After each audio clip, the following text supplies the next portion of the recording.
In this video, we are going to study about the wrinkles. When an individual grow, as we all know, उनकी जो skin होती है हमारी, बल्कि हम सबकी स्किन को एक दिन ऐसा होना ही है, क्या होता है उसमें जो हमारी स्किन है वो थोड़ी सी लूज़ होने लगती है धीरे धीरे। तो इनिशियली क्या होता है, थोड़ी थोड़ी फाइन लाइंस आने लगती हैं, मतलब नियर आर लिप्स या फिर at the corners of the eyes धीरे धीरे। उसके अलावा क्या होता है, फिर जो जब हम लेटर स्टेज ऑफ लाइफ पर पहुंचते हैं तो हमारे जो और ज़्यादा रिंकल्स अपीयर होने लगते हैं on our forehead, on our cheeks, तो ऑन आर हैंड्स, फीट्स। तो जो पूरी हमारी बॉडी है, the wrinkling is a natural phenomena, ठीक है। और जो हमारी एज के साथ साथ this has to happen, okay. So these are known as wrinkles. These are the creases, folds और ridges in the skin.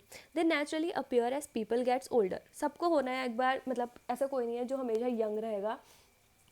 In fact there is a fact कि जो एंटी रिंकल की अगर हमारी बॉडी पे कोई रिंकल अपीयर हुआ है, ठीक है, तो अगर हम उस पर कितना भी कॉस्मेटिक प्रोडक्ट यूज़ कर लें, कभी भी ऐसा नहीं होगा कि वो जो रिंकल है वो चला जाए। कभी नहीं होगा कि कोई बड़ी सी दादी के हम कोई ले जाके एंटी रिंकल क्रीम लगा दें और उनके सारे रिंकल गायब हो जाए। No, that is never gonna happen, ठीक है। तो ये जो रिंकल है ये एक नेचुरल फिनोमिना है। अगर अब वो ये हो सकता है कि अगर हम स्टार्टिंग से स्किन केयर करें, हमारी स्किन को अच्छे से मॉइस्चराइज करें या फिर उसको प्रोटेक्ट करें फ्रॉम, मतलब सनस्क्रीन अप्लाई करके यूवी रेज से प्रोटेक्ट करें, तो हो सकता है कि जो हमारी स्किन पर ये जो रिंकल का फिनोमिना है या फिर ये जो अपीयरेंस ऑफ फाइन लाइंस है ये थोड़ी सी डिले हो जाए, ठीक है। अगर ये अपीयर होने वाली है एट 30-40 ईयर्स ऑफ एज तो वो 5-10 साल डिले हो जाए, ऐसा हो सकता है, ठीक है। बट ऐसा कभी नहीं हो सकता कि जो बिल्कुल अपीयरेंस ऑफ रिंकल है ये हो ही नहीं किसी में और हम हमेशा यंग रहें।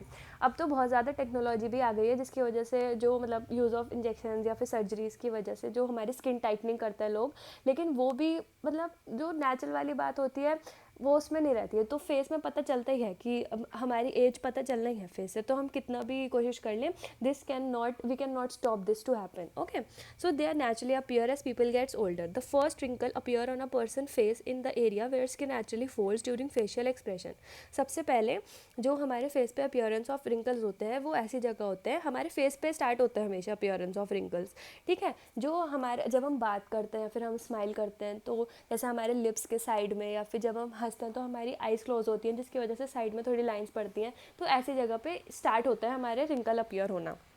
दे develop due to skin becoming thinner and less elastic over time. तो जितना हम ग्रो करते जाते हैं उतनी हमारी स्किन थिन होती जाती है और उसकी जो इलास्टिसिटी है वो भी कम होती जाती है over the time.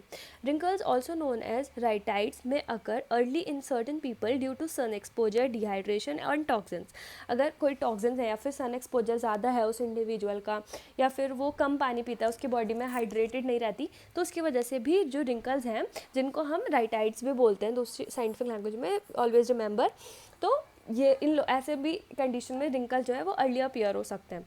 Main cause of wrinkling early is exposure to UV radiation. इसलिए मतलब जो अब हम पढ़ रहे हैं आजकल कि यूज़ ऑफ सनस्क्रीन हमें अपने स्किन केयर में, रेजिमे में इंक्लूड कर देना चाहिए, इज़ बिकॉज ऑफ कि जो यूवी रेडिएशन है हमारी स्किन में early appearance of wrinkle cause करते हैं, okay. Which breaks down the skin connective tissue. जो क्या करता है यूवी रेडिएशन, हमारे स्किन के जो कनेक्टिव टिश्यूज़ हैं उनको ब्रेक डाउन कर देते हैं, जिसके जो क्या है, कोलेजन और इलास्टिन फाइबर्स हैं which line deeper layer of skin. तो जब ये हमारे कनेक्टिव टिश्यूज़ ब्रेक डाउन हो जाएंगे तो क्या होगा, जो अपीयरेंस ऑफ रिंकल्स है वो आने लगेगी एक इंडिविजुअल में। So this is all about wrinkles.